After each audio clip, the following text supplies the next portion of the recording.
Que la grâce de l'Esprit Saint illumine nos esprits et nos cœurs. Amen. C'est un grand cadeau que me fait Hélène Dumont et son équipe de vous parler en ce jour, mes chers frères et sœurs, de la miséricorde. C'est un des plus beaux mots, peut-être le plus beau mot du langage chrétien. Miséricorde. Corde vient du latin cor, au génitif cordis que vous retrouvez dans cordial.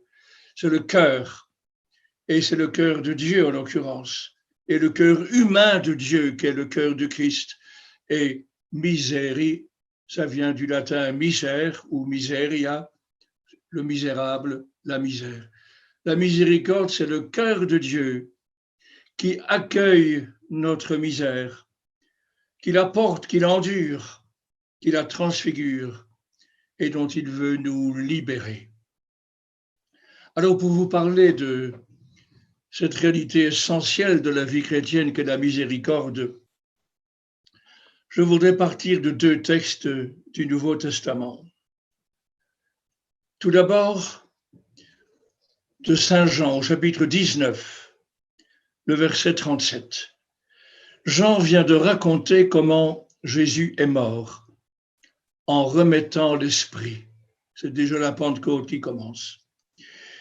Et puis, il est environ 3 heures de l'après-midi. Il faut absolument que pour le soir, 18 heures, les corps soient descendus des croix.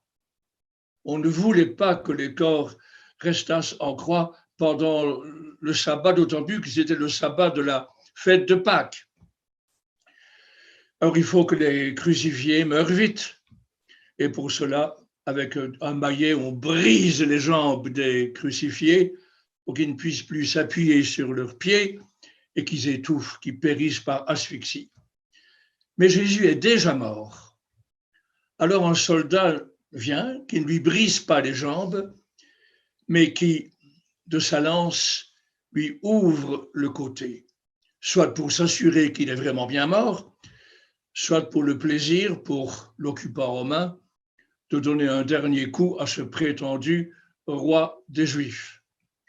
Et voilà que de la plaie ainsi pratiquée se met à couler de l'eau et du sang. C'est un phénomène normal. Du sang, parce qu'il vient tout juste de mourir, de l'eau, les poumons étant engorgés d'eau à cause de la difficulté de respirer, il sort un petit peu d'eau et de sang. Et Jean insiste sur ce détail qui en soi est tout à fait normal. Il insiste, celui qui a vu, donc un témoin oculaire, celui qui a vu rend témoignage et son témoignage est véridique. Et celui-là, le Seigneur, sait qu'il dit vrai, afin que vous aussi, vous croyez. Alors pourquoi est-ce si important pour Jean? C'est important parce que il écrit son évangile quelques décennies après l'événement et il se souvient d'une admirable prophétie du prophète Ézéchiel au chapitre 47. Ézéchiel est avec une grande partie du peuple hébreu en exil en Mésopotamie, dans l'Irak actuel, et donc de très loin, il a une vision du temple, tel que le temple devra être bientôt restauré après l'exil. Et il voit que d'en dessous, du côté droit du temple, une petite source a commencé à couler. D'en dessous, du côté droit. Vous allez comprendre aujourd'hui, si vous ne le saviez pas encore, pourquoi les crucifix représentent la plaie du côté, non pas à gauche du côté du cœur, mais à droite, comme dans la vision d'Ézéchiel. Et voilà que dans sa vision, Ézéchiel voit que ce petit filet d'eau devient progressivement un fleuve impétueux qui assainit tout sur son passage, qui sème la vie sur son passage. Et rétrospectivement, il comprend comment cela s'est bien vérifié en Jésus. Car Jésus, c'est lui qui désormais est le véritable temple. À l'époque où Jean écrit, le temple de Jérusalem a été détruit en 70. Il en reste ce qu'il en reste encore aujourd'hui. C'est Jésus qui est le lieu où Dieu habite personnellement parmi son peuple. Et c'est cela qui frappe Jean. Il est frappé de voir que l'eau et le sang qui s'écoulent de celui, Jésus, qui est le véritable temple où désormais Dieu habite, une vie a commencé à se répandre à l'époque où Jean écrit. Les sacrements de l'Église ont déjà irrigué tout le bassin méditerranéen. Tout le bassin méditerranéen, depuis l'Afrique du Nord jusqu'à la Gaule, l'Espagne, l'Italie, toute l'Asie mineure, la Turquie actuelle, tout cela a été déjà irrigué. Et Jean admire cela. Ce petit filet d'eau et de sang, il a semé la vie. Et pour lui, l'eau, c'est l'eau de notre baptême, c'est l'eau de l'Esprit Saint. Comme Jésus l'avait dit à la Samaritaine, une source d'eau vive jaillissant jusque dans la vie éternelle. Et le sang, c'est le sang de l'Eucharistie, et cela le remplit d'admiration. La prophétie d'Ézéchiel est pleinement réalisée.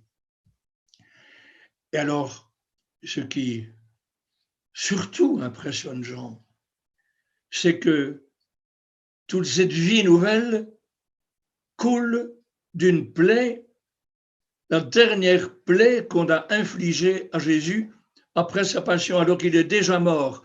On lui a transpercé le côté. C'est la douce vengeance du Seigneur. C'est que c'est de la plaie même que l'humanité a infligée à Jésus que coule une source qui va nous régénérer. Nous sommes battus d'avance. Nous ne viendrons jamais à bout de la miséricorde de Dieu. Nous ne viendrons jamais à bout. C'est la miséricorde de Dieu qui viendra à bout de nous. C'est elle qui triomphera, moyennant notre conversion, bien sûr, mais c'est elle qui triomphera. Et c'est pourquoi il cite, pour expliquer son enthousiasme, sa joie, il cite un passage du prophète Zacharie, qui se trouve dans le livre de Zacharie, au chapitre 12e, les versets 10 à 12, et ensuite il y a le premier verset du chapitre 13. C'est un texte mystérieux, aussi mystérieux que le merveilleux passage que nous avons entendu le vendredi saint du chapitre 53 d'Isaïe.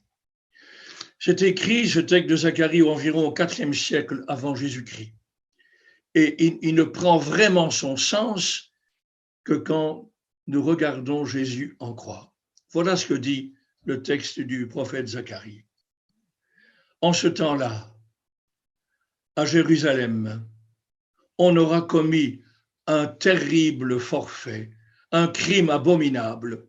On a fait mourir quelqu'un, on ne dit pas de qui il s'agit, c'est mystérieux. On a fait mourir quelqu'un en le transperçant. Et voilà, dit Jean, que le Seigneur répand sur le peuple de Jérusalem un esprit de grâce, de supplication et de repentir. Et tous ceux qui ont commis ce crime lèveront les yeux vers celui qu'ils ont transpercé. Et en regardant, en contemplant celui qu'ils ont transpercé, ils vont être envahis par un repentir énorme. Et ils vont commencer à se lamenter, à se frapper la poitrine. Tous les clans représentés à Jérusalem, les hommes à part, les femmes à part, il y a une longue lamentation qui se déclenche parce que on est pris de repentir en levant les yeux vers celui que nous avons transpercé. Et le verset suivant, c'est au chapitre 13, je viens de vous résumer les versets 10 à 12 du chapitre 12, premier verset du chapitre 13. En ce temps-là, en ces jours-là, le Seigneur va faire couler une fontaine à Jérusalem, et l'eau de cette fontaine va les purifier, tous les habitants de Jérusalem, les purifier de leurs souillures et de leurs péchés. Voilà ce que Jean comprend rétrospectivement quand il relit ce qui s'est passé, et il est rempli d'admiration, et il espère que nous allons nous aussi lever les yeux vers celui que nous avons transpercé. et que nous allons être envahis par le repentir et être submergés par la miséricorde, cette fontaine qui coule de la plaie même que nous avons infligée au Seigneur. Ça, c'est une pure merveille. On n'en viendra jamais à bout. C'est de la blessure même que nous infligeons au cœur de Jésus que coule pour nous une source de vie nouvelle, une source de régénération, une source de réconciliation. C'est extraordinaire. Et on comprend l'émerveillement de Jean. Tout cela s'est accompli, dit Jean au chapitre 19, verset 37, tout cela s'est accompli, tout ça s'est produit pour que soit accomplie la prophétie de Zacharie. Ils lèveront les yeux vers celui qu'ils ont transpercé, avec toutes les conséquences que ça implique, le repentir et la miséricorde qui coule du cœur de Jésus. Je voudrais évoquer un autre texte qui nous parle de cette miséricorde. C'est un des textes les plus forts de saint Paul. Un verset seulement, mais qui dit tout. C'est de la deuxième lettre de Paul aux Corinthiens au chapitre 5, le verset 21. Mais vous devinez qu'avant le verset 21, il y a eu les versets 17, 18, 19 et 20, où Paul s'adresse de manière passionnée aux Corinthiens. Il aimait les Corinthiens. C'était des gens spontanés, généreux, souvent plus en parole qu'en acte, généreux, recrutés parmi les gens les plus pauvres de Corinthe. La majorité de la communauté était composée de débardeurs du corps de Corinthe et de Sancré. Donc, ce n'étaient pas des enfants de cœur. C'était des gens avec des mœurs brutales. Il y avait chez eux des divisions, il y avait des esprits de parti, et il y avait surtout beaucoup de désordre sexuel, beaucoup de fornication, beaucoup d'inceste. Enfin, Paul les supplie de se réconcilier avec Dieu. Et il rappelle dans les versets qui précèdent que c'est Dieu qui, dans le Christ en croix, réconciliait le monde avec lui. Et il joue beaucoup sur ce mot réconciliation. Et il supplie les Corinthiens, réconciliez-vous avec Dieu. Nous, les apôtres, nous sommes en ambassade au nom du Christ pour vous inviter à la réconciliation avec Dieu. Et alors, il termine son exhortation véhémente par le verset 21 que je vous cite et que je vais commenter. Verset 21. Celui qui n'avait pas connu le péché, Dieu l'a pour nous fait péché, afin que nous ayons part à la sainteté de Dieu. C'est la meilleure traduction du texte grec, parce que le mot justice employé en grec, dikaiosyné, a un sens hébreu dans la bouche de Paul. Et la meilleure traduction serait la sainteté. Je commente. Celui qui n'avait pas connu le péché. Celui, ceci est un scoop, celui que les démons savaient très bien à qui ils avaient affaire. Les apôtres, ils n'ont compris vraiment qui était Jésus qu'après la Pentecôte. Même le jour de l'Ascension, ils n'ont encore pas compris que Jésus ne voulait pas être un libérateur politique, un messie politique. Il voulait porter la détresse du monde, être ce serviteur souffrant qui porte les péchés du monde entier. Les démons le savaient. Et quand Jésus passait à proximité de personnes infestées par Satan, les démons hurlaient « Nous savons qui tu es, Jésus de Nazareth. Tu es venu pour nous perdre. Tu es le Saint de Dieu. » Eux, ils savaient.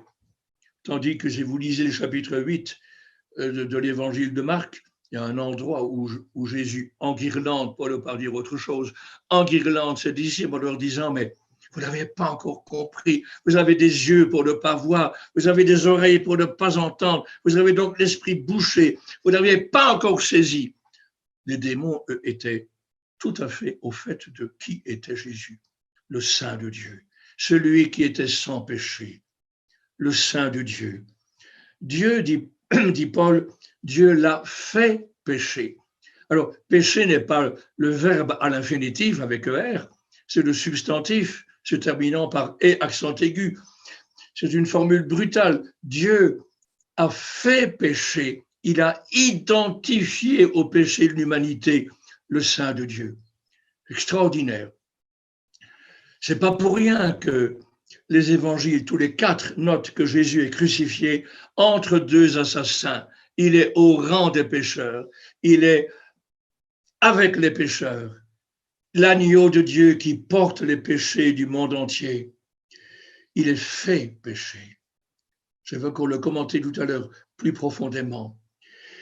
Et pourquoi? Pour que nous, sous-entendu pécheurs, pour que nous, pécheurs, nous puissions devenir des saints, nous ayons part à la sainteté de Dieu. Vous voyez comment ça forme une croix, un chiasme, comme on dit en grec. Le Saint de Dieu a été fait pour nous pécher, pour que les pécheurs puissent devenir des saints. Et là, je vous avertis, mes frères et mes sœurs, je vous mets au courant, mais on va tous, tant que nous sommes, on va devoir devenir des saints et des saintes. Vous n'aurez peut-être pas votre nom dans un calendrier liturgique, mais on va tous devoir devenir des saints et des saintes. Tant mieux si on le devient quand on est adolescent, comme Dominique Savio, comme Thérèse de l'Enfant Jésus. Le Seigneur prend tout. Il prend ce que nous lui donnons.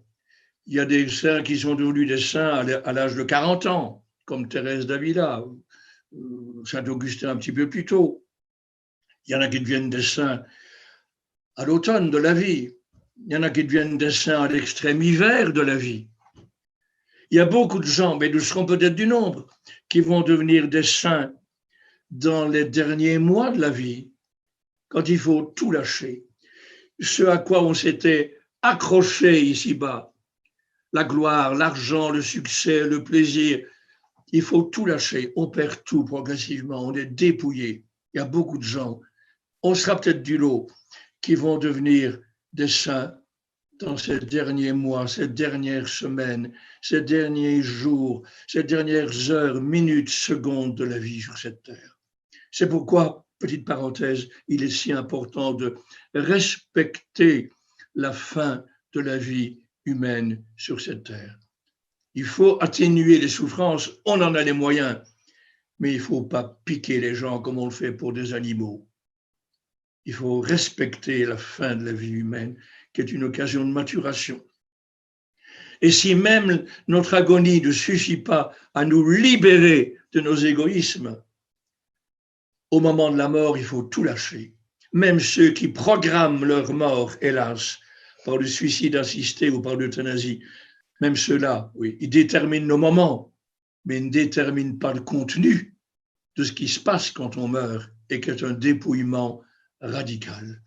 Et si même cela ne suffit pas, nous savons que l'amour de Dieu nous purifiera, même au-delà de la mort, pourvu qu'il y ait une petite ouverture dans notre cœur et nous purifiera par ce qu'on appelle le purgatoire. Le purgatoire, c'est l'amour de Dieu qui nous purifie, qui fait de nous des saints, au-delà même de notre mort, avec bien sûr notre consentement et notre conversion. Donc, nous allons devoir devenir des saints et des saintes. On n'y échappera pas. La seule manière d'y échapper, c'est de dire obstinément, volontairement, avec entêtement à Dieu, je préfère, je sais bien que c'est toi, Dieu, qui est mon véritable bonheur, mais je préfère être malheureux par moi-même plutôt que d'être heureux par la grâce d'un autre. Ça, si on va jusque-là, on fait exister l'enfer. Et nous devons prier pour qu'il n'y ait aucun homme qui aille jusqu'au bout de telle rue. Et c'est pour que tous les hommes puissent être sauvés que le Fils est tombé si bas dans sa passion et dans sa descente aux enfers. Et voilà ce que Paul veut dire. Celui qui était sans péché, le Saint de Dieu, Dieu l'a fait pour nous péché, il l'a identifié à notre péché pour que nous, pécheurs, nous puissions devenir des saints. Alors il faut encore creuser cela.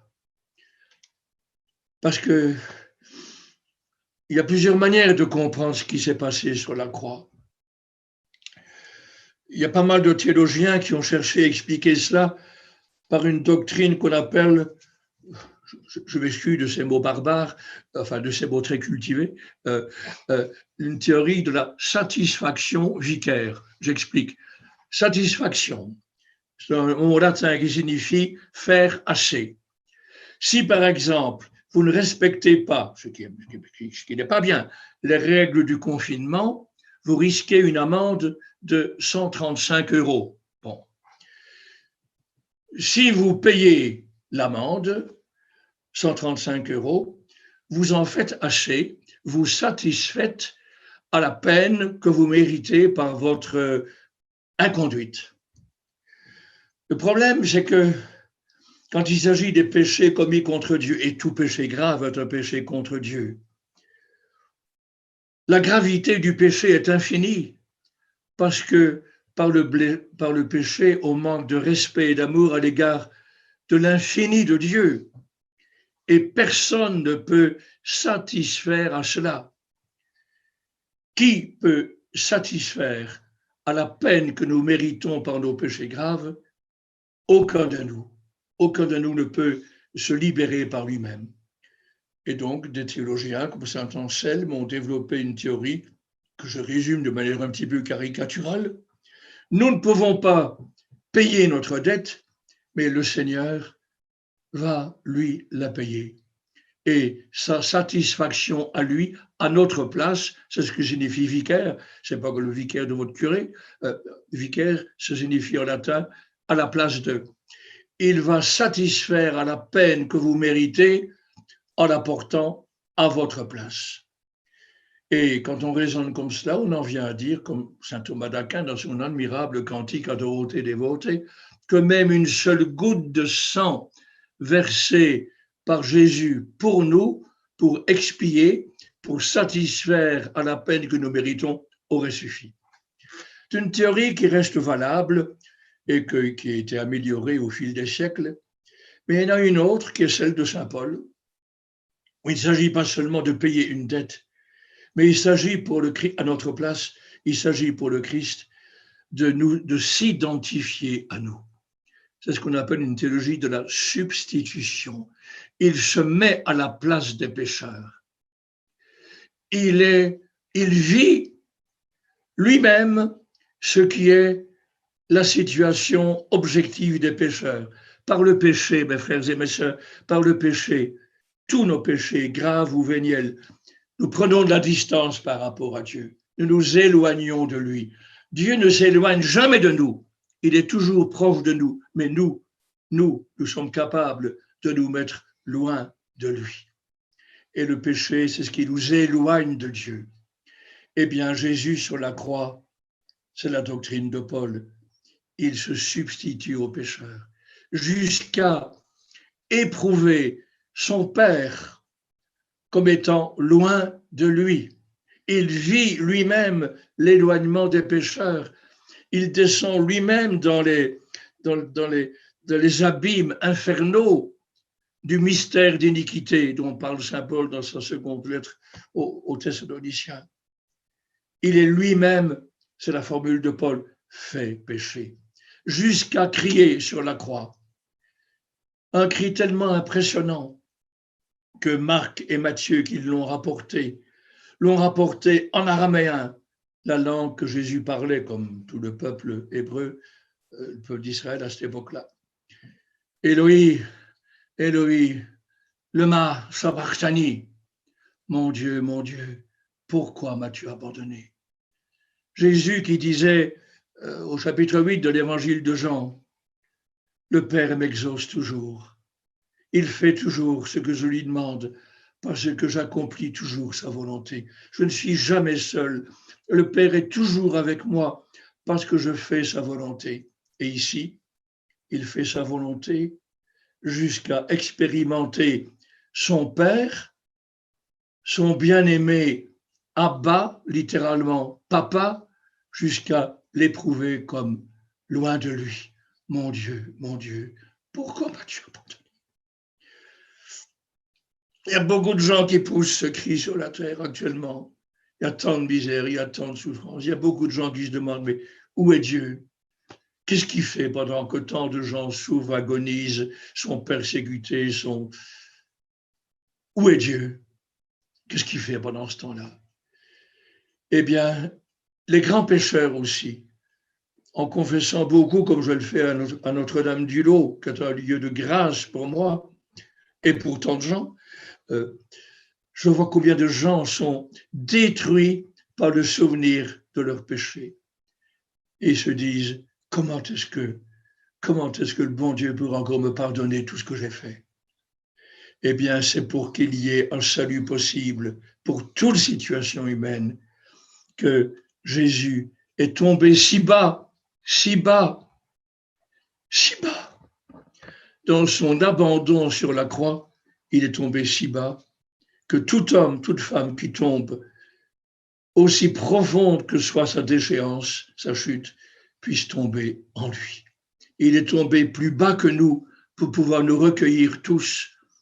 C'est ce que signifie le texte de Paul, pour que nous ayons une espérance sans limite, sans limite. C'est pour ça que Jésus sur la croix éprouve un éloignement de son Père qui lui fait crier « Mon Dieu, pourquoi m'as-tu abandonné ?» C'est pour qu'il y ait une perspective de salut, une perspective de grâce pour tout homme.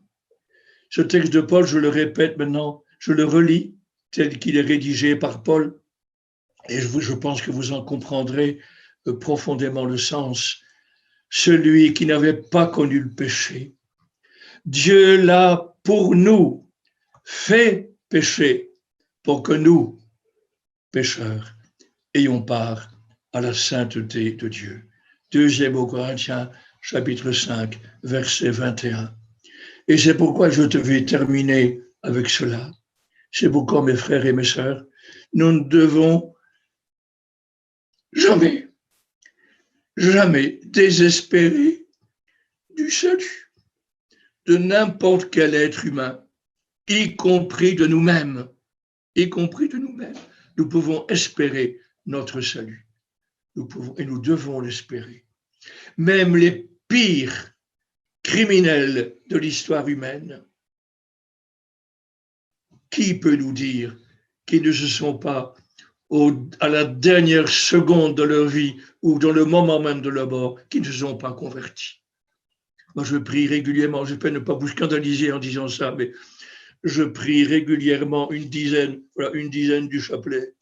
Je prie une dizaine du chapelet de temps en temps pour Adolf Hitler, ou bien pour Lénine, ou bien pour Staline, ou pour Ceausescu, ou pour les pires criminels qui ont fait mourir des millions de gens. Qui sait? Qui sommes-nous pour dire qu'ils ne se sont pas ultimement convertis en présence du Christ ressuscité au moment de leur mort? Ce n'est pas nous qui pouvons venir à bout de la miséricorde en disant oh, ouais, elle n'est pas assez grande pour accueillir ma misère. Non, c'est la miséricorde de Dieu qui viendra à bout finalement de toutes nos résistances. Il y faudra bien sûr notre consentement. Et si nous ne sommes pas prêts, je vous l'ai dit, il y aura le purgatoire pour nous purger, pour nous purifier, car on entrera dans la joie de Dieu que quand on sera devenu des saints et des saintes.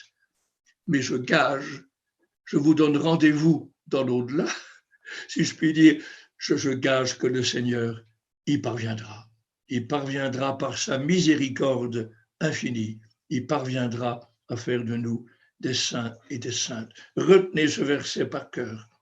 Celui qui n'avait pas connu le péché, le Saint de Dieu, Dieu l'a pour nous fait pécher, pour que nous, pécheurs, nous ayons part à la sainteté de Dieu. Alors, merci à Sainte Faustine, merci à Jean-Paul II, et merci à toute l'équipe ici qui nous accueille de nous permettre de goûter aujourd'hui tout spécialement cette insondable miséricorde divine.